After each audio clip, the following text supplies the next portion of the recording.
Hi, I'm soft speaker Lynn, otherwise known as fairy godmother to your children. And I'd like to share with you another chapter out of the book Aschenputtel, which of course is the other version of Cinderella that we've been talking about.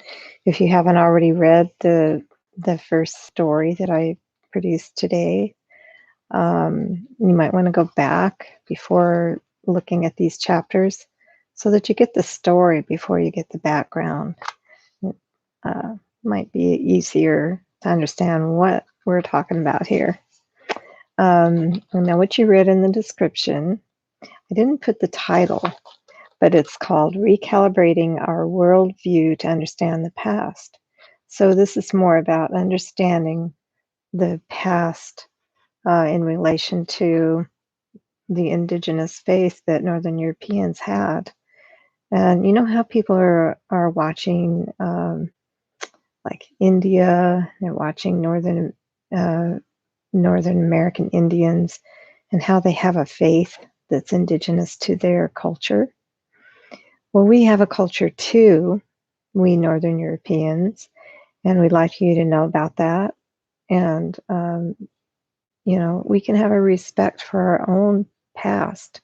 So that's what this chapter is about. And this chapter will be pretty short. The next chapter will be 5 pages long, but it's interesting too. We're getting somewhere in understanding. So bear with, stay with me on this. This is leading somewhere, and also it makes the story much more interesting. So please watch the story again if you haven't. If you already watched it once, watch the Cinderella part, Aschenputtel, again. And please share with your friends. If you're new to this channel visiting, please subscribe for further content. Thank you. Understanding our lost native beliefs can be difficult for modern minds to wrap their heads around. We are so cut off from our deep roots that today our own indigenous belief system feels foreign to those who are unfamiliar with it. Furthermore, both Abrahamic religion and science-based rationalism, which tends to be atheistic, view the world in a linear and literal way that is incompatible with the flexible and more free-flow understandings of organic ethnic spirituality, which was the native spirituality of all indigenous peoples in the world before adopting revealed religions. We're going to be learning more about what that means, revealed religions. It's more like something that was introduced into the world, around the world, to replace the ethnic faith and make it all around the world to be the same.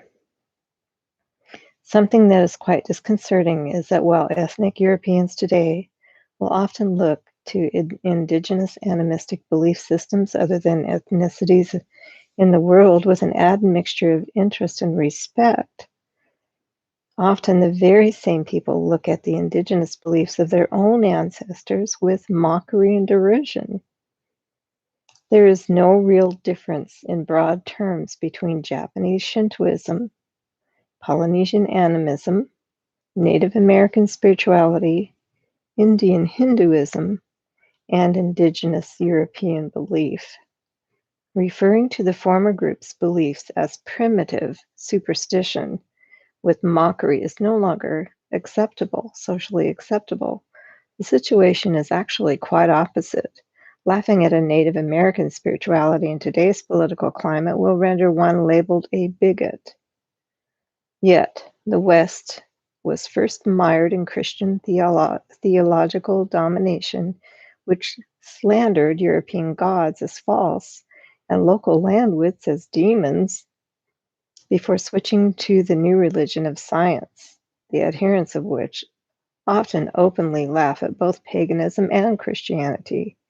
Clearly, there is a wide disconnect in the thinking of the contemporary Westerner and their understanding of their own cultural heritage, to the degree that they often treat their own heritage with open hostility. I recently viewed a wonderful TED Talk video exploring animism as practiced by Native Australians. It was called The Power of Animism by John Reed. His discussion was illuminating but disconcerting at the same time.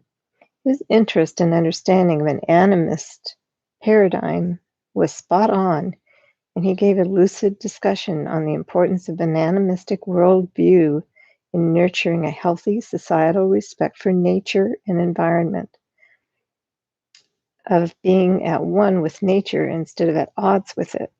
However, he opened his talk by asserting that we have no such concept, and thus no such vocabulary to describe these thoughts cogently in English. This is something that breaks my heart because it is demonstrative of a yearning for an ancient, organic spirituality, but a simultaneous complete lack of understanding that we too had this.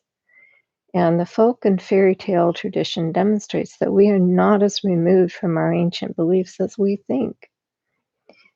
While particulars evolved the crux of the beliefs, their important root core carried on right through to our current epoch. It is really a matter of breaking the thought process that has been imposed upon us in order to see with new eyes. Now here's a picture, art by Kay Nielsen.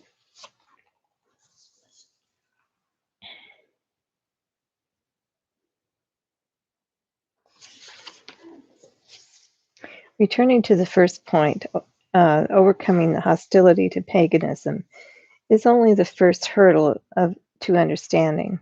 The beliefs of our ancestors cannot be understood if we are thinking literally with a linear viewpoint that looks for rational order and which views the world in the duality of black and white.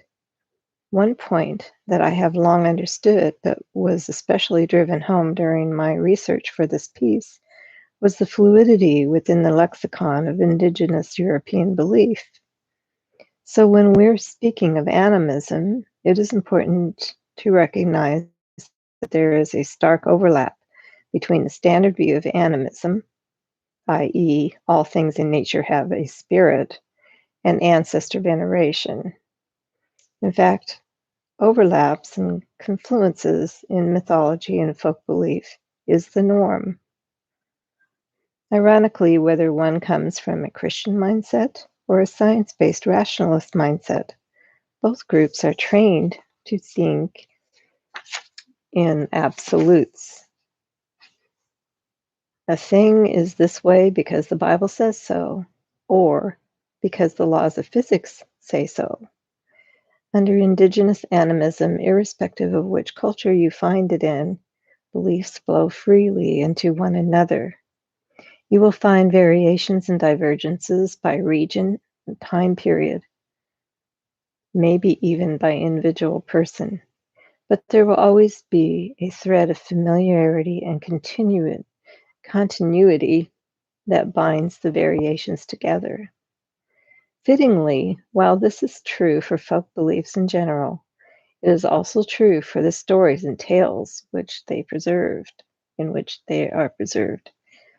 So we might find slightly differing views of concepts told in a tale that in itself has numerous variations. Therefore, it is crucial that one breaks their thought training in literal dogmatism if they wish to understand the rich spirituality that the European, or indeed any other culture's, folk tradition has to offer. But again, and that's the end of this chapter, again, I'll say that if you don't understand your own indigenous past, spirituality and folklore, then how can you look at another ethnic group's folklore and appreciate it the same? You need to have an understanding of your own to fully appreciate other ethnic groups around the world for what they are: separate, diverse. That's true diversity. Thank you for watching, and I'll probably continue the next chapters. There's 2 more chapters, and like I said, one is 5 pages. I'll probably do that one and maybe read a little faster. I don't know. if it's easy, for everyone to understand. All right. Thank you again. Good night.